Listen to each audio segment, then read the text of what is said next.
Right. I mean, and right now I'm making some friends that, one of my friends has only seen 9 episodes of Doctor Who, including the old stuff and the new stuff, and another one's just in the new stuff, and every week we watch the new episode, but I also show them some classic Who, and they're just enthralled with war games right now. I'm introducing my boyfriend. He's like seen all the new series, but I introduce him bits and pieces to the classics, and we haven't tackled anything too long yet. So war games being 10 parts, that might be a bit much. The hard stuff is tough slogging for somebody who's used to the Some of it is. I agree. Fan of it? Which Doctor was War Games? Patrick Troughton. That was the final story of the second Doctor. when he was captured by the Time Lords and tried. That's what provides some hit in the world. Right. It establishes the Time Lords and the whole. Of course, the interesting thing about a show that runs as long as Doctor Who is that you didn't find out the name of the race that he's from until the end of the 6th year. You didn't find out the name of the planet that he's from until the beginning of the 12th year. So it's a very long, unfolding thing that a lot of times elements are introduced out of necessity. Yeah. You know, which is great. I mean, I love things that have a long history. And I love the fact that, you know, like things like the macra can show up in Gridlock, and it doesn't have to mean anything to a new audience. It could just be an interesting, funny monster that the new audience can grab hold of. But to us, it's like, holy shit, the macra! You know, it totally works on 2 different levels, and I think that's great. I think that's fantastic. And I do love that the Guinness Book of World Records finally gave Who some love in the 2011 edition. He got like a 2-page spread. Really? Yeah. Oh, Yeah. It was really, really nice. Why? Let's shift mics. Longest running science fiction series. Most recast male lead. Oh, yeah. Right. Yeah. He has quite a few awards. My favorite show has got that award. Yeah. I mean, come on. All right, so. So who of us burst into tears when we heard that Liz Sladen had died? Oh my God, that ripped me open. I was destroyed for about a week. See, I'm even wearing my shirt. No, I mean, they had to put up with me at work. I mean, I was breaking down. I'll admit it. I mean, I grew up with her. I mean, because the cool thing with me with Doctor Who is I grew up knowing Who. There's not a time in my life where I have not known Doctor Who. I'm one of the few that can say that. I can't say who my first Doctor was or anything like that, but I mean, Doctor Who has been a cornerstone in my life since I can remember. So I mean, I hate to see it when like Tom Baker dies or Peter Davison dies. It's going to destroy me. But you didn't expect Liz Sladen to go before Tom Baker. I mean, it was completely out of the blue. Yeah, I don't think anybody was prepared for that. I mean, because they were halfway through filming her new season. Yeah. But she'd been struggling for a while and they just hadn't released. But it really wasn't public. Yeah, that's the thing. So that's the thing that for Joe Schmo, who saw that coming? Yeah, that's just amazing. What's the fate of the episodes that they? They're going to show the ones that were completed, and that's it. Yep. Yeah. Which, man, that was That's going to be rough. They had done half of the season. Yeah. Yeah. You know, 2 years ago. We're not stuck in the middle of an Right. arc, you know. Yeah. I guess it was 3 years ago. The thing that just bowled me over was Verity Lambert passing away. She was the first. She wasn't the creator of the series, but she was the first producer of the series, and she did more to establish what Doctor Who was and became, and the foundation for its longevity than the guy who created it. She was massively important to Doctor Who, and when she passed away, that hit me. And Liz was the same way. Yeah. Man, that was just incredible.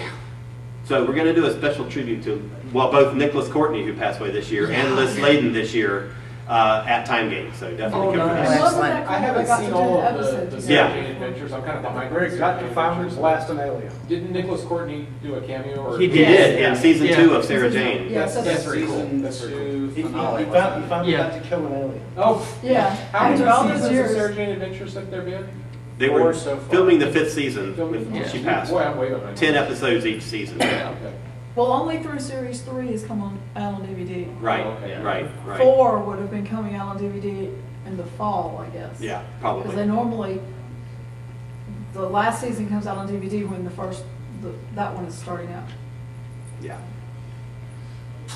Wow, thanks for bringing up Liz Sladen. Yeah. Man, that was That's a shock. downer. So, But think of the body of work. Oh, I know. I mean, it's Absolutely. phenomenal. You know what's really cool is that back when I first got into Doctor Who, I started on November 23rd, 1983, the original broadcast of the Five Doctors.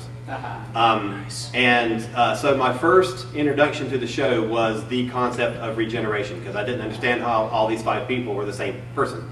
And so I met nearly half of the companions in that first 90 minutes.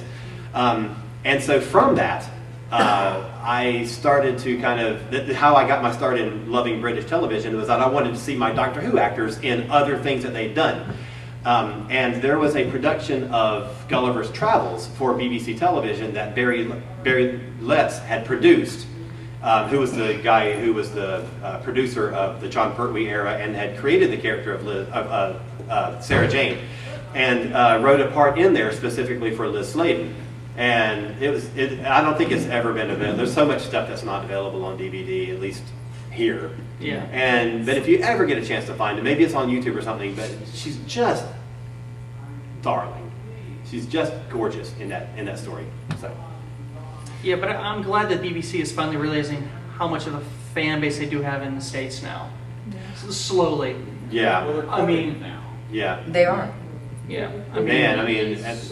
It's slowly is the word, but the stuff does eventually come out. Well, just the in fact our that they're format, airing so it people this, have to look at it. just the Yeah. fact that they're airing new episodes of Who on the same day now. Yeah. I mean, says a lot there. Because Absolutely. before, it It Well, was they're longer. Losing revenue to Yes. online piracy. Exactly. But Exactly. it doesn't make that much difference because most people don't get the channel that it comes on.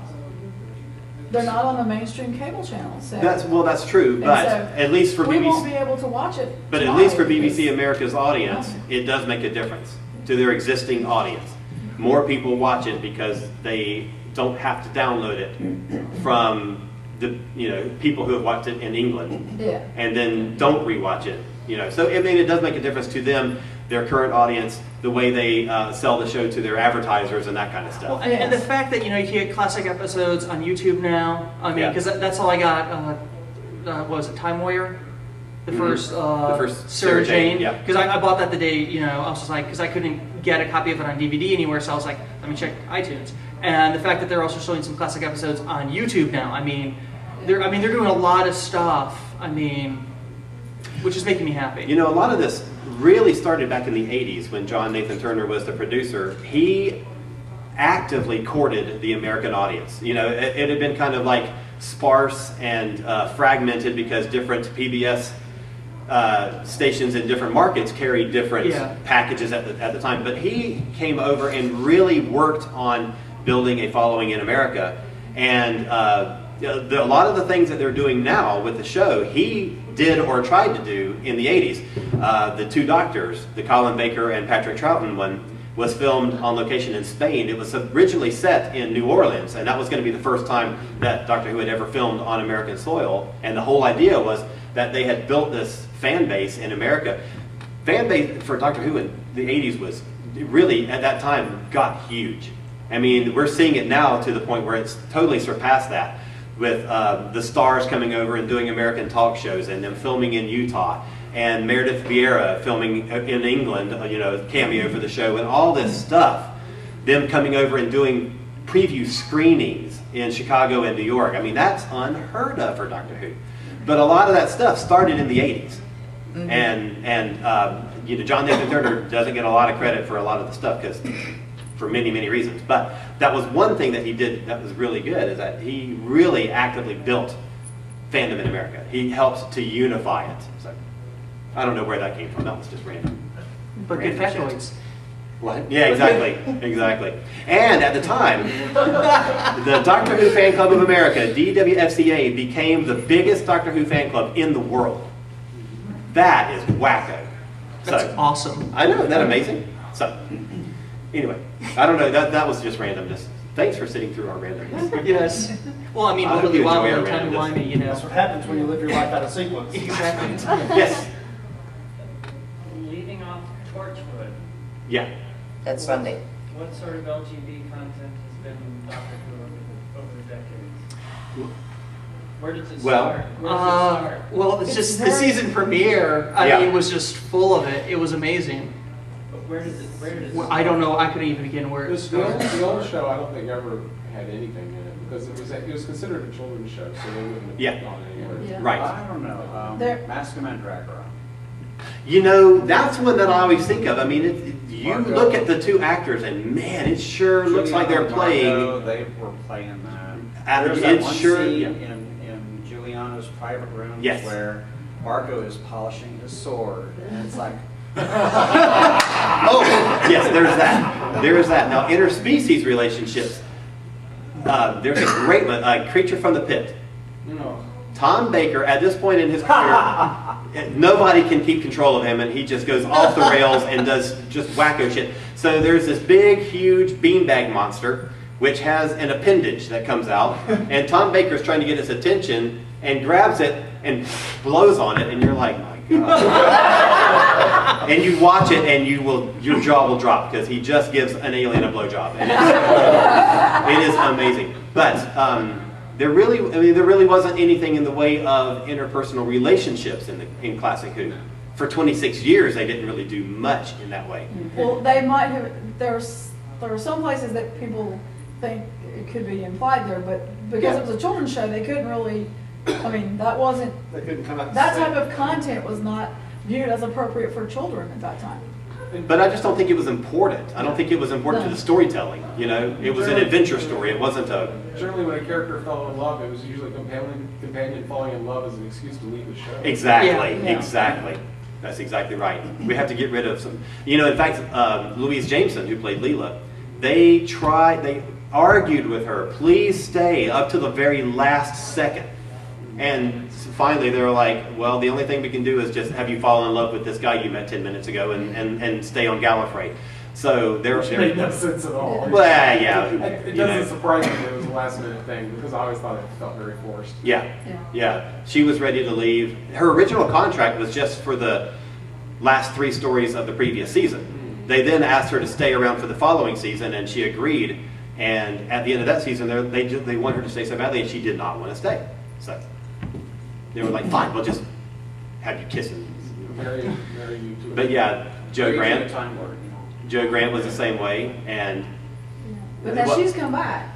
oh yeah, I'll say if you watch Sarah Jane season 4, the Joe Grant episode, did you see that? Oh yeah, my God, It's got Joe Grant and it's got and Matt Smith. Matt Smith. That was a weep fest for me. Oh, that's a great Oh episode. my God, when they're like talking Yeah. and she's like, oh yeah, the 15th time the doctor came back to visit me and Joe just Oh, Joe. groaned. But I always waited for the doctor to come back and he never did. Yeah. Oh my God, they were so brilliant. Yeah. But the grandson was so, I really Hot. like that character. Yeah. Hot. Yeah, well, In that- a prepubescent, but- illegal kind of way, Yeah. but still. What was funny is you could see the other teenage characters, all also thought he was hot. You know, it was Yeah. like, they were kind of like, He was adorable. "Oh, who's the, you know. But you know, Sarah Jane and Joe is like, you know, just in conversation. Oh, I remember the time that the doctor took me to the planet Peladon, and the other one goes, "Oh my God, he took me to the planet Peladon also," and it was just little things like that. It's Yeah. like comparing notes on the same Oh, boyfriend. my God. The sniping between Sarah Sarah Jane and and Rose, yeah. It was Yeah. like, Yetis, Right, blah, right. blah, blah. Really? Right. And they burst out laughing. Right. That was a brilliant scene. That was well done, yes. Yes.